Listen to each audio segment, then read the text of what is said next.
Hey, what's up guys? So today I'm working on my 2006 Subaru STI, and I picked up the Killer B hard inlet, the one for the 84 millimeter size turbo. So I haven't seen any content out there, so I thought I'd just make a quick little video showing you guys the inlet itself and kind of how it goes and the install and how that kind of works out. So taking a look at my engine bay right now, you can see I already have the turbo in place, and you can kind of see kind of straight in line there, it's actually not too bad. I thought it would be a lot worse, from what everyone makes it out to be. This port here, the crankcase like cross breather, or I guess it's not the crankcase, it's for the heads, the vent tube between them. You do have to bend it that way, and I did have to bend it quite a bit. It used to sit pretty much right here, so it was going to interfere with the inlet.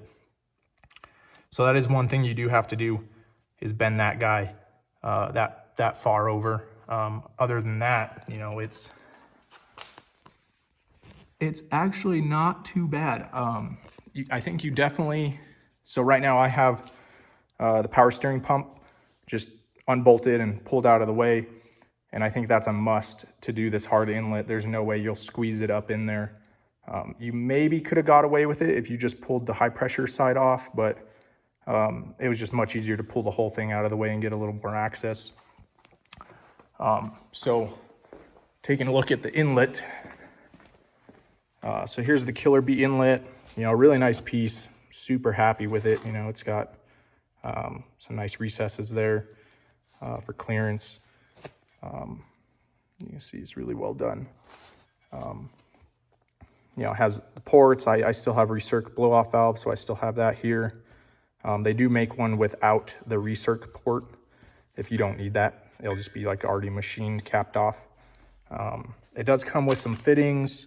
Unfortunately, I don't think I'm going to be able to use any of these because I have a IAG AOS, and all the IAG like hoses are 1/2 inch diameter, and these barbs are like way too small. And then they give you this giant one for the side port here. So it's too big. So it'd be nice if they corrected that, but I'm guessing, this is for various applications, stock, stuff. So they do give you, so mine, like I said, I have the 84 millimeter inlet based turbo. So I ordered the 84 mil coupler. So it's an 84 to 3 inch deal. And you can see I already trimmed it a little bit there. It does come pretty long, and they do say you have to trim to fit, and that is correct. So I've already trimmed this side. I think I'm going to have to trim this side a little bit more too, because it can only go up right up against there. So I'm going to test fit this some more and get this trimmed up, get it in. I have test fit the inlet already a couple times, putting it in and out, and it's absolutely capable to do it without pulling the intake manifold, which is really nice. So good job there, Killer B. Okay, back for an update. So I've gotten the coupler trimmed. I had to trim it on both sides. So this is just a test fit right now. You can see it still needs to go back a little bit on the turbo there, but not too bad, just a little bit in and out and getting it in there. I found it was easier to put the silicone coupler on the turbo first, and then get the inlet, the Killer B inlet in, and get it onto the coupler from there, rather than putting it on the inlet first and then trying to get it over the turbo. So that was much easier, because it's still super tight. I don't know if you can see it. Let me get a light. Super tight on that TGV housing right there.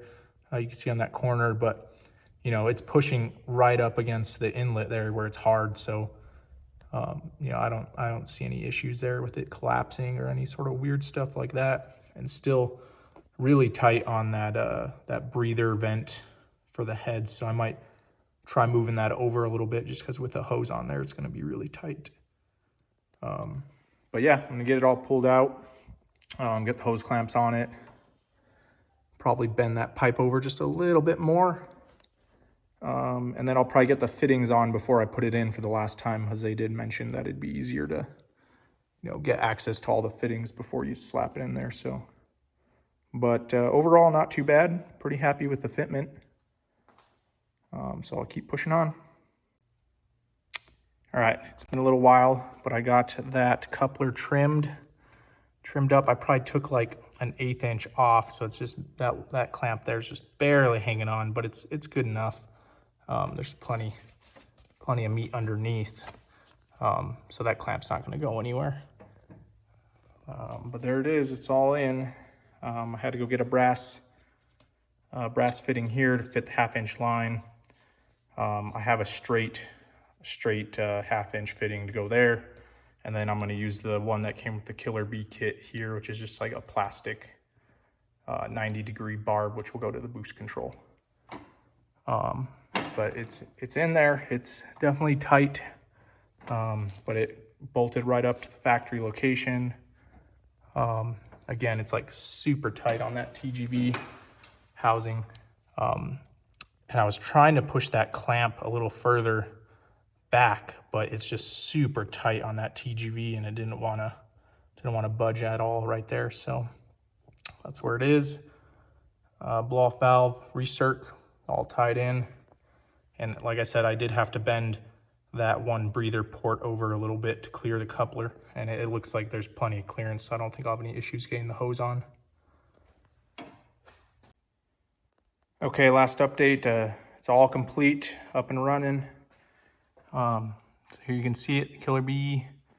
It's still pretty tight there on that power steering line, especially with the harness there.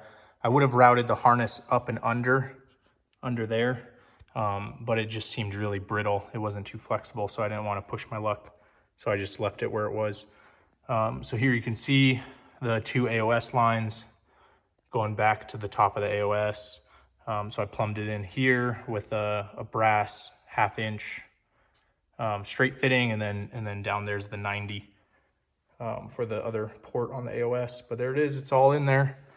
Goes back to the turbo, 84 millimeter inlet. Pretty happy with the install. It fits in there pretty nice. So if you guys pick one up, just note, I did thread those brass fittings in, not even like super tight. Like I was just testing them by hand at first. And I don't know if it's just like the brass with the aluminum, but like when I went to back them out, it like started galling up the aluminum. So I did get them out, and then I ran a tap back through those ports. So just be very careful when you're threading in your brass fittings. If you go brass, I honestly would probably just stick with the plastic fittings, because then there's no risk of damaging the threads on the Killer Bee inlet. So just something to keep in mind, or be extremely careful, don't over tighten stuff. Yeah, so there it is.